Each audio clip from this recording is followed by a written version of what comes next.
₹3 ಕೋಟಿ ಹಣಕ್ಕಾಗಿ ಹೆತ್ತ ತಾಯಿಯನ್ನೇ ಕೊಂದ ಮಗ. ಇದಕ್ಕೆ ಕಣ್ಣಾರೆ ಕಂಡ ಸಾಕ್ಷಿ ಸ್ವಂತ ತಂದೆ. ತಂದೆ ಕೋರ್ಟ್ನಲ್ಲಿ ಮಗನ ವಿರುದ್ಧ ಕೇಸು ಹಾಕಿದ್ರು. ಆಗ ಆ ಮಗ, ಅಪ್ಪ ನೀವೇನಾದರೂ ಕೋರ್ಟ್ನಲ್ಲಿ ಸಾಕ್ಷಿ ಹೇಳಿದ್ರೆ ನಿನ್ನನ್ನು ಅಮ್ಮನ ಹತ್ತಿರಕ್ಕೆ ಕಳುಹಿಸಿ ಬಿಡುತ್ತೇನೆ ಅಂತ ಬೆದರಿಕೆ ಹಾಕಿದ. ಆಮೇಲೆ ಕೋರ್ಟ್ನಲ್ಲಿ ತಂದೆ ಮಾಡಿದ ಕೆಲಸಕ್ಕೆ ನ್ಯಾಯಾಧೀಶರೇ ಬೆಚ್ಚಿ ಬೀಳುವಂತಾಯಿತು. ರತ್ನ, ನಾನು ಹಂಗೆ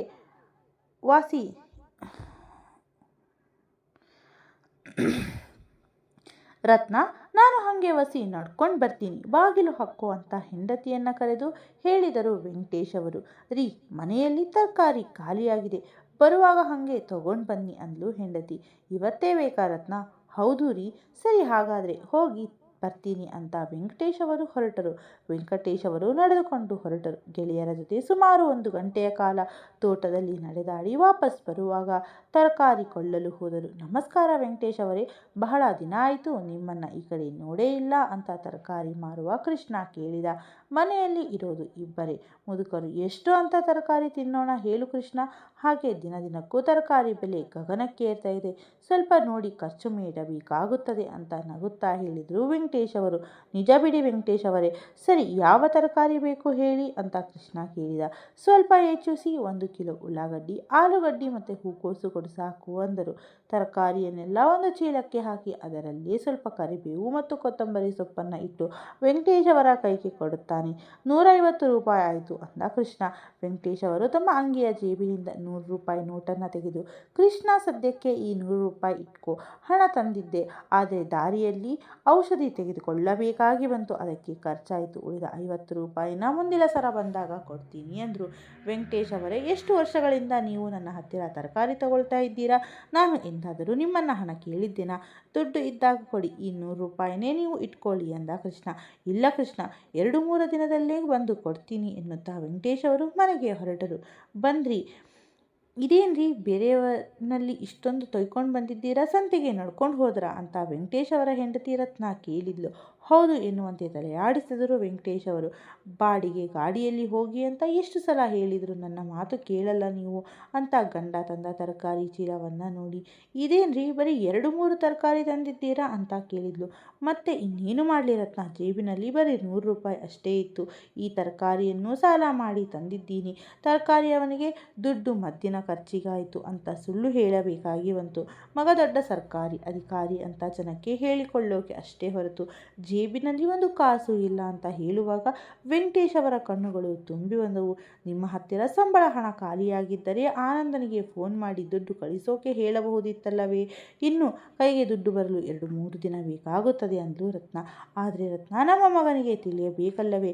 ಹೆತ್ತ ತಂದೆ ತಾಯಿಯ ಬಗ್ಗೆ ಅವನಿಗೆ ಜವಾಬ್ದಾರಿ ಇರಬೇಕಲ್ಲವೇ? ತಿಂಗಳಿಗೆ 20,000 ಹಣ ಬರುತ್ತೆ, ಅದರಲ್ಲಿ ₹10,000 ಬ್ಯಾಂಕಿನ ಬಡ್ಡಿ ಕಟ್ಟೋಕೆ ಸರಿ ಹೋಗುತ್ತದೆ. ಆ ಸಾಲ ಕೂಡ ಆನಂದನ ಓದಿಗೆ ಅಂತ ಮಾಡಿದ್ದು, ಅದನ್ನು ಇನ್ನೂ ತೀರಿಸೋಕೆ ಆಗಿಲ್ಲ. ಇನ್ನುಳಿದ ಹಣದಲ್ಲೇ ಈ ಬೆಂಗಳೂರು ನಗರದಲ್ಲಿ ಬದುಕುವುದು ತುಂಬ ಕಷ್ಟ.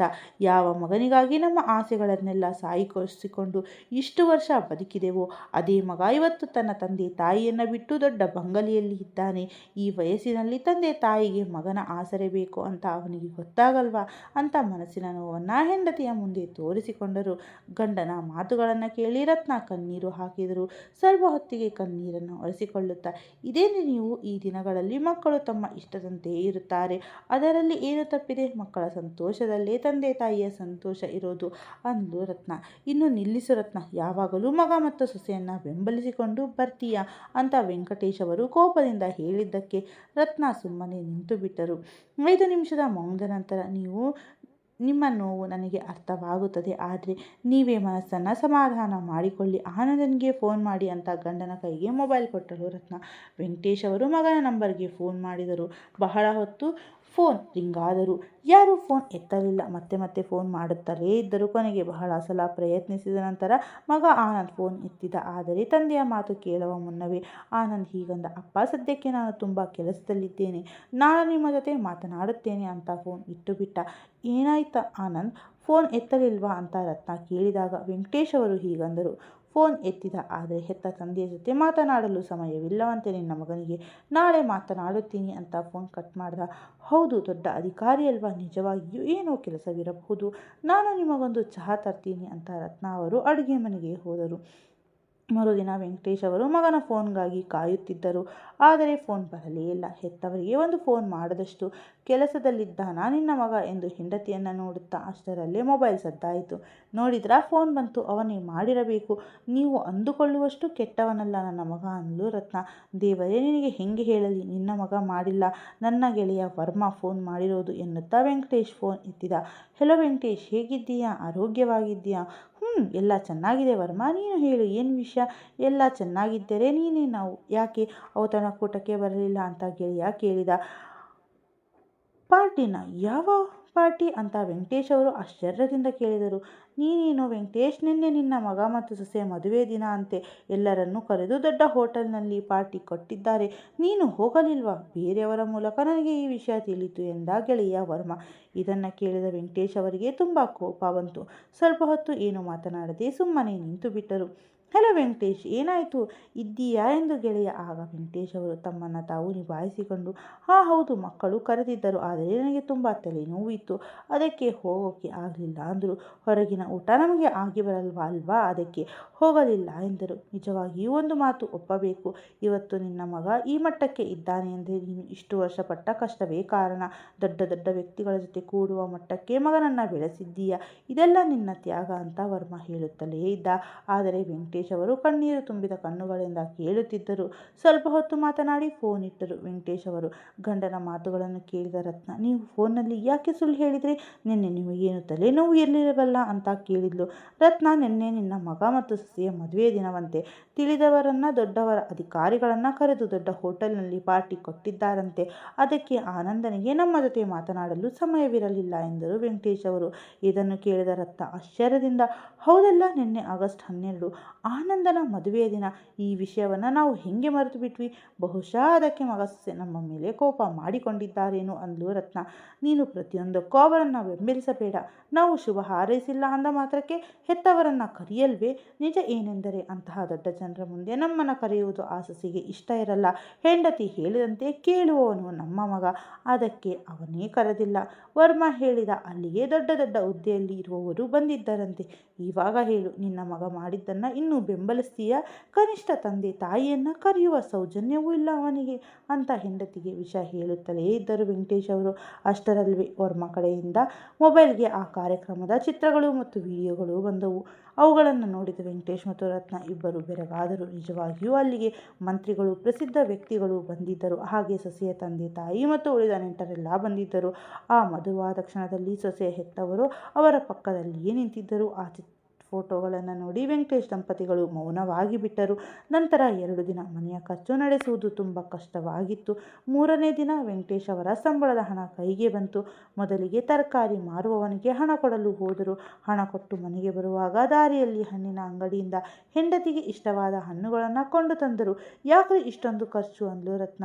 ದುಡ್ಡು ಕೈಯಲ್ಲಿದೆ ಅಲ್ವಾ, ಅದಕ್ಕೆ ತಂದೆ ಅಂದರು ವೆಂಕಟೇಶ್ ಅವರು. ದಿನಗಳು ಉರುಳಿದವು. ಒಂದು ದಿನ ಬೆಳಗ್ಗೆ ನಡೆದಾಡಿ ಮನೆಗೆ ಬಂದ ವೆಂಕಟೇಶ್ ಅವರು, ಅಲ್ಲ ರತ್ನ, ಇನ್ನೂ ಮಲಗಿದ್ದೀಯಾ, ಆರೋಗ್ಯ ಹೇಗಿದೆ ಅಂತ ಕೇಳಿದರು. ಏನೋ ರೀ, ಮತ್ತೆ ಎದೆಯಲ್ಲಿ ಉರಿತ ಶುರುವಾಗಿದೆ ಅಂದ್ಲು. ಎಷ್ಟು ಸಲ ಹೇಳಿದ್ದೀನಿ, ಒಂದು ಸಲ ವೈದ್ಯರ ಹತ್ತಿರ ತೋರಿಸಿಕೊಳ್ಳೋಣ ಅಂತ. ಯಾವತ್ತೂ ನನ್ನ ಮಾತು ಕೇಳಲ್ಲ. ಖರ್ಚಿನ ಬಗ್ಗೆ ಯೋಚನೆ ಮಾಡಿ ಆರೋಗ್ಯ ಹಾಳಿ ಮಾಡಿಕೊಳ್ಳಬೇಡ ರತ್ನ. ಇವತ್ತೇ ವೈದ್ಯರ ಹತ್ತಿರ ಹೋಗೋಣ ಬಾ, ಇಲ್ಲ ಅಂದರೆ ಅವರನ್ನೇ ಮನೆಗೆ ಕರ್ಕೊಂಡು ಬರ್ತೀನಿ ಅಂತ ಹಠ ಮಾಡಿ ಹೆಂಡತಿಯನ್ನು ಹತ್ತಿರದ ಫ್ಯಾಮಿಲಿ ಡಾಕ್ಟರ್ ಬಳಿ ಕರೆದುಕೊಂಡು ಹೋದರು. ಡಾಕ್ಟರ್ ಪರೀಕ್ಷೆ ಮಾಡಿದ ನಂತರ ಪರಿಸ್ಥಿತಿ ನೋಡಿದರೆ ತಕ್ಷಣ ಚಿಕಿತ್ಸೆ ಮಾಡಲೇಬೇಕಾಗುತ್ತದೆ ಅನಿಸುತ್ತೆ. ಯಾವುದಕ್ಕೂ ಸ್ವಲ್ಪ ದೊಡ್ಡ ಆಸ್ಪತ್ರೆಗೆ ಕರೆದುಕೊಂಡು ಹೋಗಿ ಅಂತ ವೆಂಕಟೇಶ್ ಅವರಿಗೆ ಸಲಹೆ ನೀಡಿದರು. ಇದನ್ನು ಕೇಳಿ ವೆಂಕಟೇಶ್ ಅವರು ಚಿಂತೆಗೆ ಬಿದ್ದರು. ಏಕೆಂದರೆ ದೊಡ್ಡ ಆಸ್ಪತ್ರೆ ಎಂದರೆ ಖರ್ಚು ಜಾಸ್ತಿನೇ ಆಗುತ್ತದೆ ಅಂತ ಮನಸ್ಸಿನಲ್ಲಿ ಅಂದುಕೊಂಡರು. ವೈದ್ಯರು ಹೇಳಿದ್ದನ್ನು ಕೇಳಿ ಹೆಂಡತಿಯನ್ನು ಕರೆದುಕೊಂಡು ಮನೆಗೆ ಬಂದರು. ವೆಂಕಟೇಶ್ ಅವರು ಮಗ ಆನಂದನಿಗೆ ಫೋನ್ ಮಾಡಿದರು. 5-6 ಬಾರಿ ಕರೆ ಹೋದ ನಂತರ ಮಗ ಫೋನ್ ಎತ್ತಿದ. ಹೆಲೋ ಆನಂದ್, ಅಪ್ಪ ಹೇಗಿದ್ದೀರಾ? ಬಹಳ ದಿನಗಳಿಂದ ನಿಮ್ಮ ಜೊತೆ ಮಾತನಾಡಬೇಕು ಅಂದುಕೊಂಡಿದ್ದೆ, ಆದರೆ ಸಮಯವೇ ಸಿಗುತ್ತಿಲ್ಲ. ನಾನು ಚೆನ್ನಾಗಿದ್ದೇನೆ, ಆದರೆ ನಿಮ್ಮ ಅಮ್ಮನ ಆರೋಗ್ಯ ಸರಿಯಿಲ್ಲ. ಏನಾಯಿತು ಅಮ್ಮನಿಗೆ? ಬಹಳ ದಿನಗಳಿಂದ ನಿಮ್ಮ ಅಮ್ಮನಿಗೆ ಆರೋಗ್ಯ ಕೈಕೊಟ್ಟಿದೆ. ಇವತ್ತು ಆಸ್ಪತ್ರೆಗೆ ಹೋಗಿದ್ದೆ. ದೊಡ್ಡ ಆಸ್ಪತ್ರೆಗೆ ಹೋಗಲು ಹೇಳಿದ್ದಾರೆ. ನಿನಗೆ ಗೊತ್ತು, ನನ್ನ ಹತ್ತಿರ ಅಷ್ಟೊಂದು ಹಣವಿಲ್ಲ ಎಂದು ವೆಂಕಟೇಶ್ ಅವರು ಹೇಳಿದ್ದರು. ಅಪ್ಪ, ಹಾಗಾದರೆ ಅಮ್ಮನನ್ನು ನಗರದ ಕಲ್ಯಾಣಿ ಆಸ್ಪತ್ರೆಗೆ ಕರೆದುಕೊಂಡು ಹೋಗಿ, ನಾನು ಮಾತನಾಡುತ್ತೇನೆ ಅಂದ ಮಗ. ಸರಿ ಮಗನೇ, ಆದರೆ ಕಲ್ಯಾಣಿ ಆಸ್ಪತ್ರೆ ಅಂದರೆ ತುಂಬ ದೊಡ್ಡದ್ದು. ಅಲ್ಲಿ ಪರೀಕ್ಷೆ ಮಾಡಿಸೋಕೆ ಹಣ ಬೇಕಲ್ವಾ ಅಪ್ಪ? ಅದನ್ನೆಲ್ಲ ನೀವು ಯಾಕೆ ಯೋಚನೆ ಮಾಡ್ತೀರಾ? ನಗರದ ಯಾವ ಆಸ್ಪತ್ರೆಗೆ ಹೋದರೂ ನನಗೆ ಫೋನ್ ಮಾಡಿ, ನಾನು ಮಾತನಾಡುತ್ತೇನೆ. ಇನ್ನು ಇರ್ತೀನಿ ಅಪ್ಪ, ತುಂಬ ಕೆಲಸವಿದೆ ಎನ್ನುತ್ತಾ ನನ್ನ ಫೋನ್ ಇಟ್ಟೇ ಬಿಟ್ಟ. ವೆಂಕಟೇಶ್ ಅವರು ಹಲೋ ಎನ್ನುತ್ತಲೇ ಇದ್ದರು, ಆದರೆ ಅತ್ತ ಕಡೆಯಿಂದ ಫೋನ್ ಕಟ್ಟಾಗಿತ್ತು. ಏನೋ ಯೋಚಿಸುತ್ತಾ ಕುರ್ಚಿಯಲ್ಲಿ ಕುಳಿತು ಬಿಟ್ಟರು. ದಿನಗಳ ನಂತರ ಭಾನುವಾರವಾಗಿದ್ದರಿಂದ ಬೇಗ ತಯಾರಾಗು, ಇವತ್ತು ಅಪ್ಪ ಅಮ್ಮನನ್ನು ನೋಡಲು ಹೋಗಬೇಕು ಅಂದ ಆನಂದ್ ತನ್ನ ಹೆಂಡತಿ ಮೋಹಿನಿ ಜೊತೆ. ಇದೇನಿದು, ನಾನು ಬರಲ್ಲ ಅಲ್ಲಿಗೆ ಅಂದ್ಲು ಮೋಹಿನಿ. ಅಮ್ಮನ ಆರೋಗ್ಯ ಸರಿ ಇಲ್ಲವಂತೆ. 2 ದಿನಗಳ ಹಿಂದೆ ಅಪ್ಪ ಫೋನ್ ಮಾಡಿ ಹೇಳಿದ್ರು. ಆಮೇಲೆ ನಾನು ಫೋನ್ ಮಾಡಲೇ ಇಲ್ಲ, ಹಣವನ್ನು ಕಳಿಸಲಿಲ್ಲ ಅಂದ ಆನಂದ್. ಚಾಲಕನ ಕೈಯಲ್ಲಿ ಹಣ ಕಳಿಸಿ ಅಷ್ಟೇ ಹೊರತು ನಾನು ಅಲ್ಲಿಗೆ ಬರಲ್ಲ ಅಂದ್ಲು ಮೋಹಿನಿ. ಆದರೆ ಅಮ್ಮನನ್ನು ನೋಡಲಿಕ್ಕಾದರೂ ಹೋಗಬೇಕಲ್ಲವಾ? ನಾನು ಕೆಲಸದಲ್ಲಿದ್ದು ಅಪ್ಪನ ಹತ್ತಿರ ಅಮ್ಮನ ಆರೋಗ್ಯದ ಬಗ್ಗೆ ಕೇಳೋದನ್ನೇ ಮರೆತು ಬಿಟ್ಟೆ ಅಂದ ಆನಂದ್. ಹೌದೌದು, ನಾನು ಹೇಳೋದೇ ಮರೆತೆ. ಮಾವನವರು 2 ದಿನಗಳ ಹಿಂದೆ ನಿಮ್ಮ ಫೋನ್ಗೆ ಕರೆ ಮಾಡಿದ್ದರು. ಹೌದಾ? ಯಾಕೆ ಹೇಳಲಿಲ್ಲ? ಆಗ ನೀವು ವಿಡಿಯೋ ಕರೆಯಲ್ಲಿ ಮುಳುಗಿದ್ರಿ. ಮಾವ ನಿಮ್ಮ ಜೊತೆ ಮಾತನಾಡಬೇಕು ಅಂದರು, ನೀವು ಕೆಲಸದಲ್ಲಿದ್ದಿರಿ.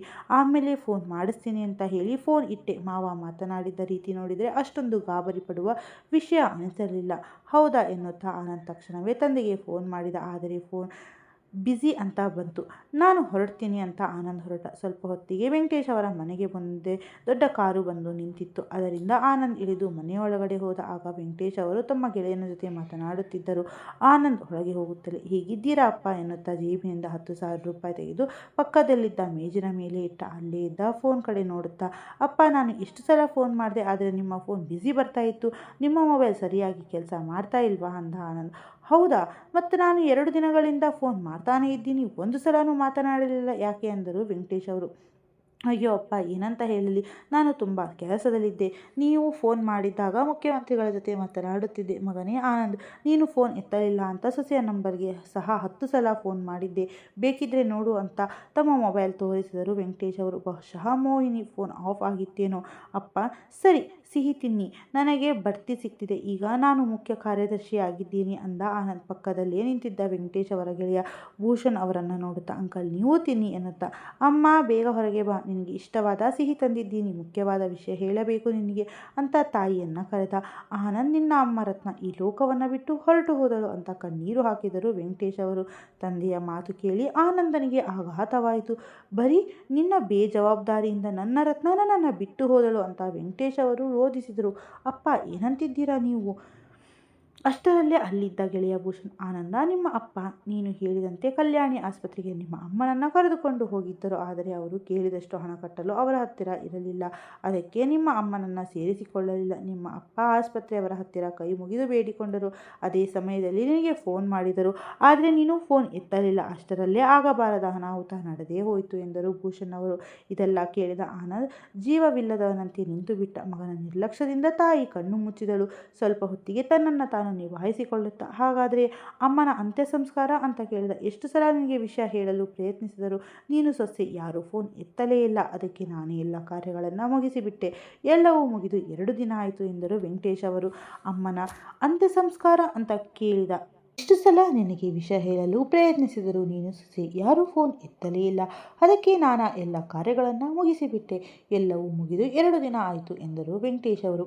ಅಮ್ಮನನ್ನು ಕೊನೆ ಬಾರಿ ನೋಡೋಕ್ಕೂ ಬಿಡಲಿಲ್ಲ ನನಗೆ, ಹೇಳದೆ ಯಾಕೆ ಹೀಗೆ ಮಾಡಿದ್ರಿ ಅಪ್ಪ ಅಂತ ತಂದೆಯನ್ನು ಪ್ರಶ್ನಿಸಿದಾಗ ಮಗ, ನಾನು 3 ದಿನಗಳ ಹಿಂದೆ ಫೋನ್ ಮಾಡಿದಾಗಲೇ ನೀನು ನಿನ್ನ ತಾಯಿಯ ಹತ್ತಿರ ಬಂದಿದ್ದರೆ ಇವತ್ತು ಈ ಪರಿಸ್ಥಿತಿ ಬರ್ತಾ ಇರಲಿಲ್ಲ. ಆದರೂ ನನಗೆ ಸಹಾಯ ಮಾಡಲು ತುಂಬ ಜನರಿದ್ದಾರೆ.